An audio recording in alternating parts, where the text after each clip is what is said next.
Ladies and gentlemen, today we're going to be talking about jailhouse snitches. That's right. Don't forget to hit that like, subscribe, notification bell if you enjoy yourself. Now, before we get into the next couple clips, allow me to break down what exactly a jailhouse snitch is for some people that don't know. There's all kinds of variations of snitching. Some people do it without saying one word right in front of your face, like the clip we just seen. And some of them are pretty sneaky. They could be your cellmate for 6 months. You told them the whole story, how everything went down. You trusted them with everything. Why? I don't know. You just met them in jail. But you're still telling them everything about your case. Piece of advice, shut your freaking mouth. Because your cellmate of 6 months could be looking for a time cut. And sometimes these jailhouse informants, if they were your bunkie, they can make up anything they want. You know how many people get convicted of a crime that they didn't do because a jailhouse snitch made up the whole story? He might have a couple bits and pieces of information from the news or the newspaper, and he kind of built it and put together his own story. And the detectives eat it up. But the next clip is a rare breed of snitch. The family snitch. This man is dropping dime on his nephew for a murder that took place in an area called Hell's Gate, I believe in Phoenix, Arizona. He come to phone that Wednesday because he claims he's in the dirt or something like that. He said what? He's in the dirt. He said that he initially suspected another man had killed Cerna, but in his admission, he said, caught it by surprise. I just didn't want to hear that he did it. Pretty much was trying to get the answer that Chasm did it. Now, ladies and gentlemen, this guy, like I said, is the uncle of the individual we just seen in the suit. And he's locked up right now, the snitch, for kidnapping. He was facing a maximum of 20 years, and by taking this plea deal and snitching on his nephew, it drops him down to 9 piece. That's a hell of a bargain, ain't it? Would you jump on it? Would you drop dime on your nephew that you don't really care 2 shits about? I hope you don't, because later on I'm going to show you another clip now that shows you what exactly happens in the cell block when you get caught snitching. But he denied it and said he did it through the ditch. There's houses right there. And that's when he takes his aim shot and fires at him, and he slumps over, and then he does one shot at him. I wonder if he feels any kind of remorse at all doing that to his little nephew, his brother's son. And what makes a jailhouse snitch so dirty and snake-like is he had nothing to do with the crime whatsoever. Whatsoever for the most part, besides he said his nephew told him what happened on the phone. Now this is the thing. What if the detectives came to him and said, hey, we got wiretaps of you talking to your nephew, and we're going to hit you with, some kind of, not telling the law about what happened charge if you don't drop dime on him? What would you do then?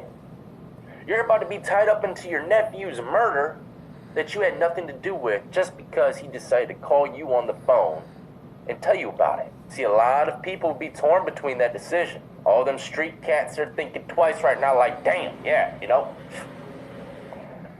that's a shitty situation if they came at me like that. I mean, I ain't had nothing to do with it. You just called me. I would have said, well, then why the hell do you need me, bruh? You got wiretaps. Use that. I'm not over there dropping dime on my family, man. You got wiretaps. And then the detective drops a bomb. Nah, we need your verbal testimony as well. Let me know what you would do in the comment section below. Now for the next clip is another variation of a jailhouse snitch. And by me watching it, I got the feeling that this guy's just making everything up. He might have gotten a little bit and piece of his cellmate's story from people around the pod, or maybe even from his cellie himself. But if I were to guess, this guy's making up 90% of the story. Well, you apparently wanted to talk to us about some information regarding somebody you talked to in here. Alright, I know we're looking at the vent, but it's funny. He says, yeah, why am I in here? Come on, bro. You know you called the hotline from the cell block. You got intel.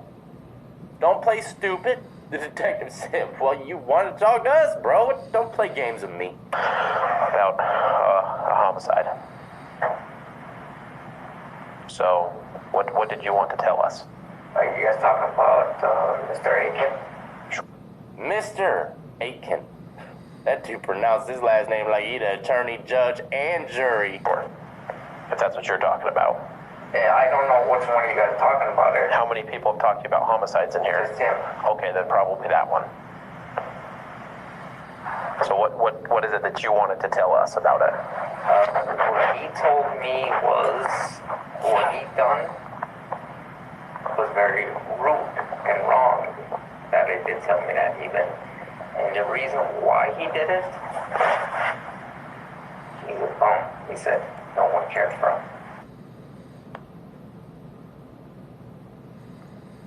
Come on, man. I don't believe that. I don't believe it. That is probably the worst reason why he could have done it. He's a bum. No one cares about him. I mean, it could, but I don't believe this freaking dude, man. I don't believe him one bit. Okay, walk me through this. So, how long ago did you guys have a conversation about this? Like a couple months ago. Okay. And where were you when it happened? Right in his jail. Well, I know that, but where? I was like talking and like through his cupboard. Let me know in the comment section. From what I showed you already, do you think he's telling the truth about his cellie or the guy that he met in jail?